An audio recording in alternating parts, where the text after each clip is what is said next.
আসসালামু আলাইকুম, স্বাগত সবাইকে আমার আজকের পর্বে। তৈরি করে দেখাবো ডিম দিয়ে একদম সহজে আর অল্প সময়ে তৈরি করে নেওয়া দারুণ মজার একটা পিঠার রেসিপি। তার জন্য প্রথমে একটা বাটির মধ্যে নিয়ে নিলাম আধা কাপ পরিমাপে পেঁয়াজ কুচি, 1 টেবিল চামচ দিয়ে দিলাম কাঁচামরিচ কুচি, 2 টেবিল চামচ ব্যবহার করেছি ধনিয়া পাতা কুচি, আধা চা চামচ নিয়েছি হলুদের গুঁড়া, 1 চা চামচ নিয়েছি মরিচের গুঁড়া, স্বাদ অনুযায়ী একটু লবণ দিয়ে দিলাম, 1 চা চামচ দিয়েছি আদা রসুন বাটা। এবার পেঁয়াজের সাথে খুব ভালোভাবে মশলাগুলোকে মাখিয়ে নিচ্ছি।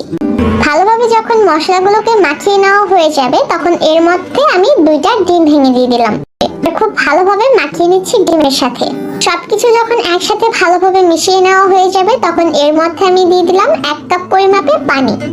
এবার একটা হ্যান্ড উইক্সের সাহায্যে সবকিছুকে আরো একবারের মতো ভালোভাবে মিশিয়ে নিচ্ছি।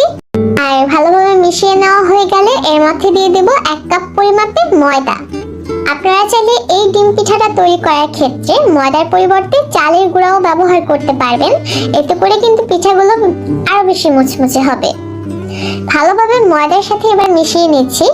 আর এর মধ্যে কিন্তু মিশ্রণটা ভালোভাবে মেশানো হয়ে গেছে। আমি একটা চামচের সাহায্যে দেখিয়ে দিচ্ছি ব্যাটারের কনসিস্টেন্সিটা ঠিক কেমন হবে। আর এটা কিন্তু এরকম পাতলা করেই আপনাকে তৈরি করে নিতে হবে। এবার চলে যাচ্ছি পিঠাগুলোকে ভাজার জন্য। পিঠা ভাজার জন্য চুলায় পর্যাপ্ত পরিমাণ তেল মিডিয়াম হিটে গরম করে নিয়েছি। এবার ব্যাটারের থেকে অল্প একটু মিশ্রণ একটা চামচের সাহায্যে তেলের মধ্যে ছেড়ে দিলাম। আর অবশ্যই এই পর্যায়ে চুলার আঁচ মিডিয়াম হিটে রাখতে হবে। কোনোভাবেই চুলার আঁচ বাড়িয়ে দিতে যাবেন না, তাহলে পিঠাগুলো তেলে ছাড়ার সাথে সাথে নিচ দিয়ে পুড়ে যেতে পারে।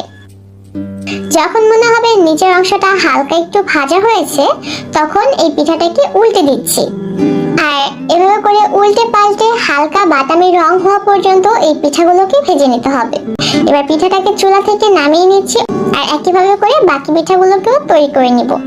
একদমই অল্প সময়ে ডিমের এই পিঠাগুলো তৈরি করে নেওয়া যায়। এটা খেতেও কিন্তু ভালো লাগে। সকালের নাস্তায় অথবা বিকেলের চায়ের সাথে কিন্তু সহজ এই ডিম পিঠাটা আপনারা সার্ভ করতে পারেন। দেখবেন ছোট বড় সকলের কাছে ভালো লাগবে। আজকের মতো এখানে বিদায় নিচ্ছি। সবাই অনেক ভালো থাকবেন। আল্লাহ হাফেজ।